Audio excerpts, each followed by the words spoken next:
Welcome to a bonus episode of Sports and Songs podcast. I'm your host, Dan. Today we're doing an interview with Mike Wilkinson, the author of The Autumn Warrior, a book on Murray Warmath. Today is August 15th, 2022.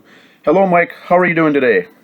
I'm good, Dan, and yourself? Very good. Very good. Looking forward to this. We've got Gopher football coming up, Mike. September 1st, the season opener at home, New Mexico State. 8 p.m. kickoff at the stadium. Looking forward to it? Well, yeah, it's got this drama associated with it in that Jerry Kill, the former Gopher coach, is now coaching the Lobos? I think so. New Mexico State, which has been, at the bottom of the barrel in college football for several years. And they brought Jerry in. He keeps resurrecting his career. You think he's done, and then he comes back. But good football coach. I think he'll eventually get them being competitive and maybe playing some winning football, at least winning more of their games than they lose. But it's going to take him a couple seasons.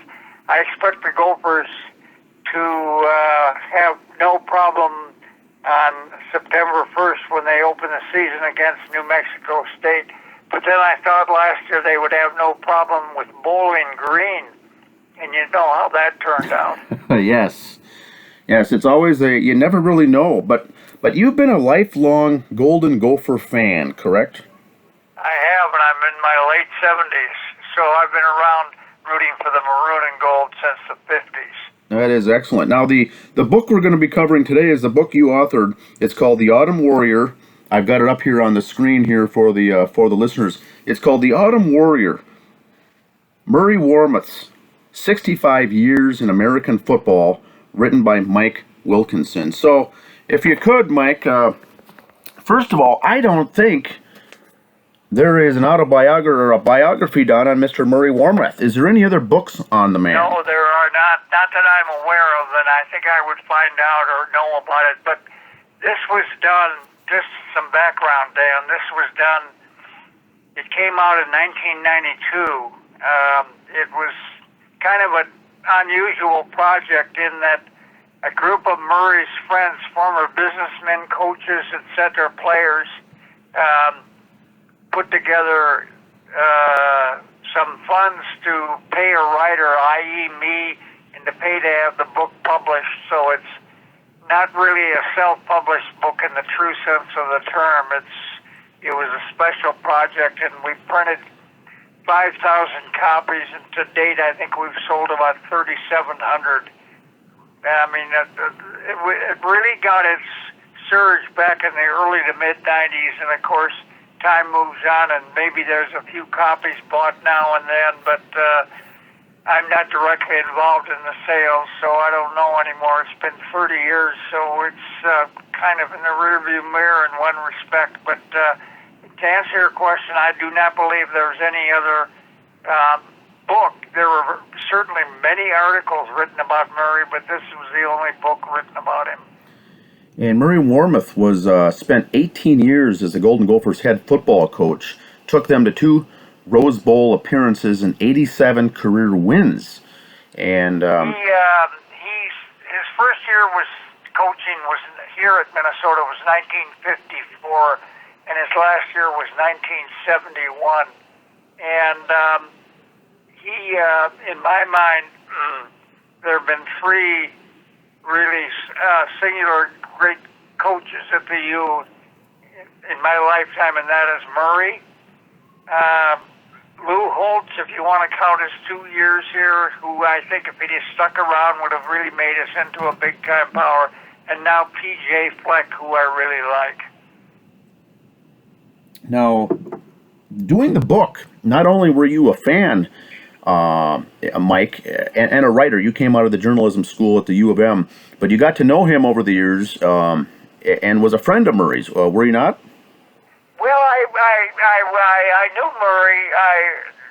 I don't know if we were not close friends. Okay. I mean, he was the subject of a book, and when you're an author, there's kind of a distance that you keep from your subjects. But yeah, Murray and I got along fabulously well, and he was very easy to work with, although I went in with some trepidation because he had a reputation as kind of a tough, principled guy, but we kind of slid through this book without any problems in the drafts of the copy. Yes, and he died in 2011, it looks like. Murray died 2011. Yeah, he was 98 years old when he died. Did you attend that service, Mike? I did. It was in Edina at St. Stephen's Church on 50th. It's a prominent church there in Edina, and yeah, I was there. The place was packed. Now the book, like you said, it was published. It was out there for release in December '92. That's the 30-year anniversary coming up of the release of this book. 30 years. Yeah. And you chronicle a lot of what you do, basically, Mike, in your book is you chronicle each season, how they did in each game, and it really tells a story. Now, I was born in 1970, Mike, so I'm not familiar with Murray Warmath, but boy, reading this book really made you feel like you were there, bringing you into each season with the stars they had on those early teams in the 60s and the players and the things they went through, the tribulations and such on those seasons. A lot of football. Football was big, of course, back in those days. Yeah, the book really, it kind of is a chronicle of Murray's career in football. As the subtitle says, Murray Warmath, 65 years in American football, because he was a player, an assistant coach, a head coach, and then back to being an assistant when he was an assistant for the Vikings in the late 70s. And then he spun out several years as a scout for the Vikings. So, but going back to, I start with his birth in 1912 in Tennessee and kind of follow his path as a high school player, and then he played in college at the University of Tennessee for the legendary coach Bob Nayland, and then was an assistant to Nayland, and then took an assistant job in the late 30s at Mississippi State. And then World War II broke out, and he was in the Navy. He was a lieutenant commander by the time the war ended. Then he came back to Mississippi State for a year or two, and then he went to Army at West Point and was an assistant coach there under the legendary Colonel Earl Red Blake. And on that staff it was a hell of a assistant staff. It was highlighted by the fact that Vince Lombardi was on that staff with him, and they became fast friends. And so then he, in 1952 and 53, was the head coach back at Mississippi State before he accepted the job at Minnesota for the starting of the 54 season. Yeah, and so I go through and try to at least note every game that he played, and not in high school, but in college at Tennessee, and then the assistant coaching jobs, and then the head jobs at Mississippi State and Minnesota. Every game is sort of at least referenced. Some are more detailed than others because they were, more important and more critical games than others. Yeah, and then you get up to the 60s, where they made 2 Rose Bowl appearances, winning 1 and losing 1. But they still, the game that they lost, they still finished in the polls, ranked number 1 in the nation. Well, in those days, the method of selecting a national champion was far different than it is today. First of all, back in the first 10 or 11 years that Murray was the head coach in Minnesota, every team played a schedule of just 9 games. And then in the mid-60s, it went to 10, and by the time he stepped away from coaching, it had gone to 11. Now they're all 12. But in those days, the national champion was selected after the regular season was over. Okay. And the bowl games were just kind of a bonus to the teams for a good good year. And in the case of Minnesota, they had an 8-1 record at the end of the 1960 season, and finished number one in the country, ahead of Missouri, which was coached by Dan Devine. If any of your listeners remember him, he was later best known as a coach for the Packers. And but when they went to the bowl game and they lost to Washington, it didn't affect their ranking or their title as the national champion. Nowadays, of course, it's radically different. You've got, we're now into a playoff system. So that's kind of determined. That does determine the current national champions. Now, did you attend either of those Rose Bowl games? I did not. I was in high school, so okay. I did not. I watched them on TV, and then the next year, 61 was kind of a bizarre series of circumstances that led to their getting into the game. They had a very fine team in 61. Their star player was Sandy Stevens, the quarterback, who was an All-American that year. And in those days, you had one platoon football where the vast majority of guys who started the game would play both offense and defense. And Sandy was as good a defensive safety as he was a quarterback, and he was the kind of unanimous All-American that year. And they had finished the regular season 7-2. They lost the opener to Missouri 7-0, and then lost the final to Wisconsin. I believe it was 23-21. We had a lot of the starters out hurt because the game the previous week against Purdue, which we won by about 3 points, had been just a Pier 6 brawl with guys hurt left and right. And when Wisconsin came in for the season final, we were kind of crippled up, and so Wisconsin upset us. So it looked like the season was over. And remember, in those days, this is another ancient, archaic rule.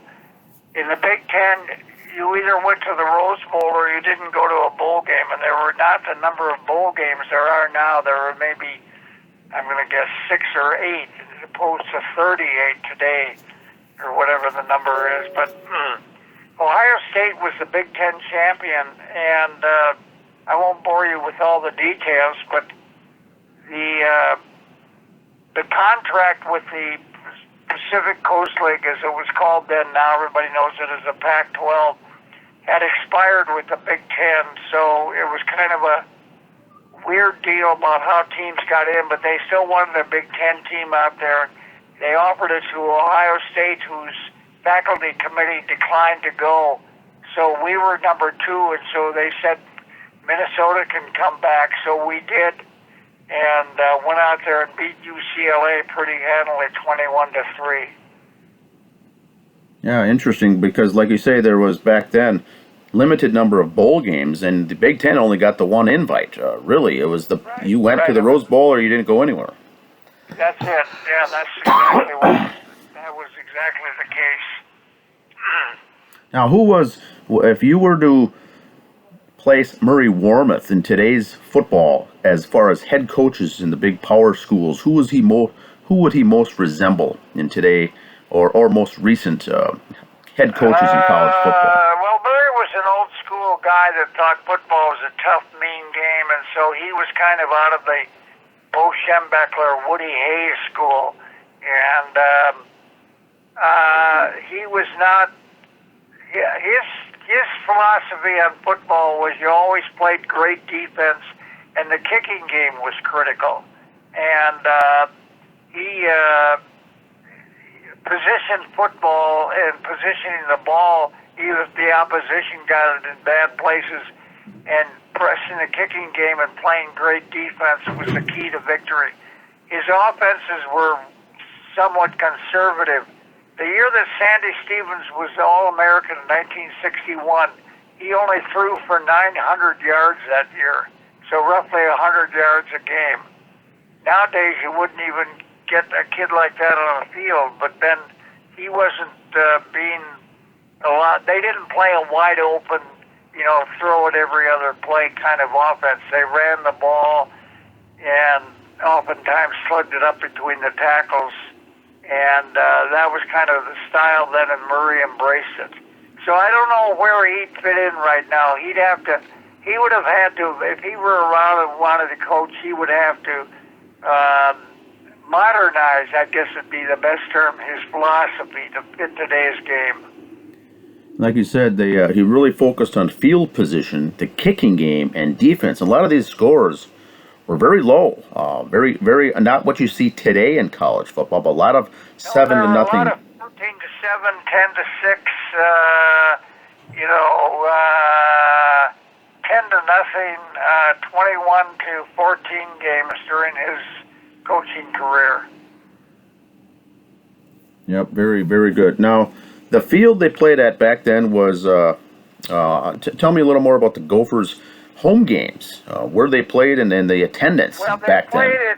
They played at Old Memorial Stadium, and if any of your listeners remember that, they have to be Memorial Stadium's last game, and it was after Murray was no longer the coach. I think its last game was 1981, and then they played down at the old Metrodome. So they played in 3 locations in my lifetime. Memorial Stadium, which is no longer standing, it's now a parking ramp and the swimming center over at the University along University Avenue. It was kind of kitty corner from the current Huntington Bank Stadium that the Gophers play in, and they played there. That's where Murray played all of his games, and then it was a place that sat about 66,000. It was not a very good stadium. It was not anywhere close to what the stadiums are today in terms of sightlines and that sort of thing. The old legend is that Newt Rockne, when Notre Dame was going to build a new stadium in South Bend for Notre Dame in the 1920s, took architects and other people on tours of some stadiums around the Midwest to get some ideas, and he looked at Memorial Stadium and he looked back at the people that were in his entourage and said, "This is how you do not design a stadium." So it's got great memories for me, but in hindsight, it was lacking. It was all bench seats. The press box was one level, and it was made out of wood. And it was there was electricity, but there weren't lights, and it went through grass, and then the last maybe decade they had artificial turf on the field. Yeah, that must have been some fun games there. Now, you were a student there at the U as well. Did you take in many games sitting in the student section for those Golden Gopher football games? Yes, I did. And I saw my first game with my dad in 1952. I was 8 years old. My dad had grown up as a lifetime Gopher fan and also a baseball fan, but he saw his first game in 1920 when they played at Old Northrop Field, which was where they played until Memorial Stadium opened in 1924. So my dad went way, way back, and he was a passionate Gopher fan, and he took me to my first game in 1952, 2 years before Murray was the coach. And I saw a lot of games as a kid in junior and senior high school, and then as a student at the U, and then followed it as an adult after that. I can't tell you how many games I've been to. Now, the rivalries are a little different somewhat than they are now. How was the rivalries back then with Iowa, Wisconsin? I know Michigan was a big rival back then. Well, that was a little brown jug battle. And now, because of, this, to me, somewhat unsettling expansion of conferences and realignments, the Big Ten consisted of just 10 schools, of which Minnesota was one. And usually you played 1 or 2 non-conference games during the year, usually at the beginning of the season, and then you got into the Big Ten schedule. we played Michigan, Iowa, and Wisconsin every single year, as far as I can recall. And Michigan was for the Battle of the Little Brown Jug. Now we see Michigan maybe once every, I don't know, maybe 4 years, because they're now in the Eastern Division and we're in the Western Division of the Big Ten. And who knows what's going to happen with that, with the arrival of UCLA and USC into the Big Ten Conference. But that rivalry was a great one, and it's now been kind of watered down because of the realignment. But Wisconsin and Iowa still remain on the schedule every year. Now, were you at that game when they beat Michigan 23-20 in '61 with the miracle finish? No, I was not. You were not. I was not there, but that's one of the great games of all time, and it certainly was. There were a couple of games in that '61 season which kind of highlighted the season. There was that game in which they were down late and came back and on recovered fumble with a couple minutes left and scored and held on to win it. Then the next week, Michigan State came into town as the number 1 ranked team in the country, and we beat them. I believe it was 13-0. Wow. Yeah, those were some. Then again, that whole '61 season, I'm sure, was fun to watch from a fan's perspective, whether you were at the game or listening to it on the radio. So was the '60 season, the year that they won the national championship. I have a personal like for the '61 season, because in that one we wound up going to the Rose Bowl, albeit under strange circumstances, and winning it. Whereas the year before we'd gone out and lost, and excuse me. But the '61 season, it was not only Sandy Stevens, but the great Bobby Bell, the tackle both ways, who was an All-American that year. That was his junior season. And Carl Eller was on that team as the other tackle. He was a sophomore. In those days, freshmen didn't play. And the circumstances were far different, but they had some great players. Besides them, they had Bill Muncie, a halfback, some very fine linemen like John Mulvena and Julian Hook, and John Campbell, the end, and they were just, they had a lot of really good players. Now, do you remember the 1968 game versus Southern Cal, which featured O.J. Simpson against the Gophers? I was there, yeah. It was wild and woolly. It was the opening game for the Gophers, for both teams that year, and Simpson had led the USC Trojans to the national championship the year before, and he was a senior that year. It was the year he went on to win the Heisman Trophy. And they came in here, and Murray had the groundskeepers grow the grass an extra inch or two to try to slow Simpson down. I always thought afterwards, if it slowed Simpson down, it slowed the Minnesota players down. But Simpson ran for over 200 yards that day and scored, I think it was maybe 2 to 3 touchdowns. We took the lead. Let's see, I think it was early in the fourth quarter when SC had scored and then kicked off, and then we had a flea flicker play in which George Kemp from Robbinsdale fielded the ball at about his own 10-yard line, started up, and they formed kind of a V to block for him.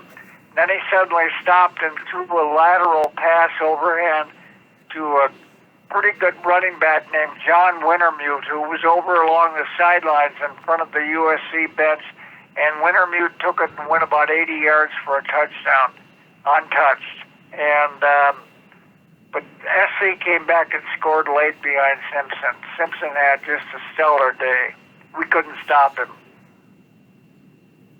Yeah, the 1970 here, I'm looking, their season opener was a nationally televised game against Missouri in Columbia. Yeah, we got beat. I can't remember the score. But the running back was Joe Moore unbelievable game with 3 touchdowns, 156 yards on the ground. Yeah, he was the running back for Missouri. Now, in dealing with the press and whatnot as well, you probably got to know Ray Christensen and Sid Hartman over the years as well. Any thoughts on some of the press, the radio announcers and the play-by-play Well, fans? I talked to Christensen on the book and got an interview with him because later on when Murray was out of the head coaching job at the university and was an associate athletic director, he was on the air with Christensen, who was broadcasting for WCCO, which was the anchor station in the Gopher network. He was on the air with him as the kind of color commentator for 2 or 3 years, well, maybe about 5 years, and then Murray took an assistant job with the Vikings as their defensive line coach. And I talked to Christensen. I did not talk to Hartman. Okay. And how many other different folks did you talk with for the writing of this book, roughly? Oh, God, dozens and dozens of them. I talked to former players. I talked to assistant guys who had been an assistant coach for Murray. I talked to a couple of business leaders who were friends of his when he was here in town. And then I talked to some other guys he coached against, the 2 most famous being Darrell Royal, the late Darrell Royal, who was the coach at Texas, but he had played for Murray at Mississippi State in the early 50s and then was an assistant for him at Mississippi State a year or 2 later. And then I talked to the late Ara Parseghian, who was, his claim to fame was he was the great coach at Notre Dame in the 60s and early 70s. But he had been the coach at Northwestern before he took the job at Notre Dame. So he'd coached against Murray. So I interviewed both of them. They were both very cooperative and very helpful. Oh, excellent, excellent. And I've got up on the screen now for the listeners is the Amazon site. Your book is still out there. It says hardcover on sale, $26 for your book. It's still available there. Yeah, the price has gone up. I should make more on the royalties. I'm kidding. I don't even get. I don't know how many they sell anymore, but it's not very many, I'm sure. But it still is available for the listeners if they're interested in looking. No, yeah, it is. It is. Awesome. Well, Mike, I want to thank you for your time today on the book. Mike Wilkinson's the author of The Autumn Warrior, the Murray Warmath, 65 years in American football. Thanks for having me, Dan. Yes, thanks again. And just for those following the podcast here, Sports and Songs were available on podcast, on Facebook, Twitter, Instagram, and on YouTube. Once again, today's interview was with Mike Wilkinson, author of Autumn Warrior. Today is August 15th, 2022. My name is Dan. Thanks for listening.